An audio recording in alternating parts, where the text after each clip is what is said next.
Let me first get your thoughts on, today's developments, the fact that the police have filed a case, but not against any kind of hate speech, only that it was a gathering held without permission. Well, this was expected of the police. The police will never act against any BJP MP, spokesperson. They will never be arrested. This is the continuous behavior of the Delhi police and the police wherever BJP is in power. So one cannot expect. In my opinion, BJP has made a policy that all the spokesperson have the right to give a genocidal call of Muslims. It is the policy of BJP to keep on hurting Muslims, talk bad about Prophet Muhammad, peace be upon him. So it is continuing, and you, as you rightly said in introductory remarks, that this BJP MP earlier also had given a statement at the time of Shaheen Bagh, which led to riots in Delhi. He said the fire will engulf your homes. Hindu women would be picked up by these jihadi elements.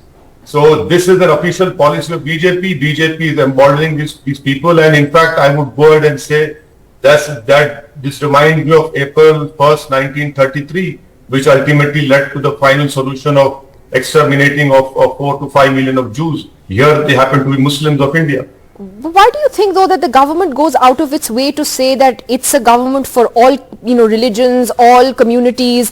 You have the RSS chief's very public comments on minorities not needing to live in fear, that Hindutva organizations would assuage their fears. You have, the government stressing to Gulf countries that were so upset months ago that no, this is not the government's policy.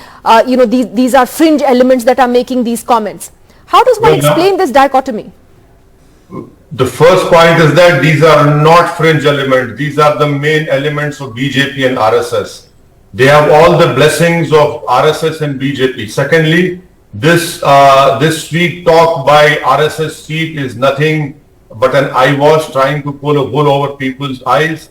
Thirdly, this is just to give a message to the international community where unfortunately India is being criticized at various forums, especially the United Nations International Freedom Commission. They wanted India to be put in the list of countries of concern.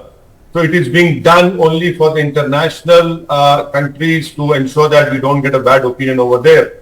But what is happening on the ground, flogging of Muslims, not a word is being said. Forget about BJP, you can forget about Congress and our party. So this is nothing but mere posturing. This is nothing but mere drama. What happens on ground is demolition of homes of Muslims, a flogging of Muslims where people are cheering. People are whistling. Here also, this BJP MP gives a speech, asks for a social boycott. Everyone says yes. Someone says that akhlaq was a pig. People start laughing. Third one says pick up guns. You don't need licenses. People agree with that. So unfortunately, BJP has created an atmosphere of Muslim hatred in their country, and they feel that this is best way of winning elections. But ultimately, the country will lose now. But Mr. Owaisi, do you think it would make a difference, or do you think it's important for the Prime Minister to step in and say something? Is it time? It should have happened a long time ago, in my view. But do you think it would make a difference?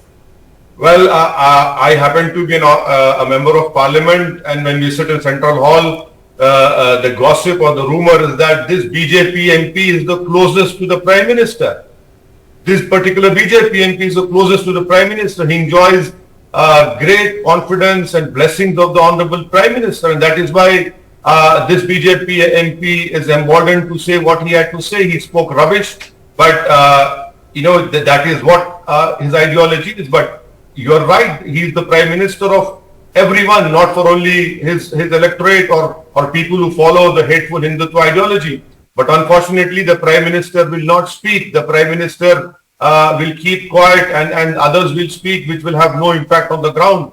But I must say that the Prime Minister, because the Prime Minister is there, the Prime Minister has emboldened his own members of Parliament to speak in such a language.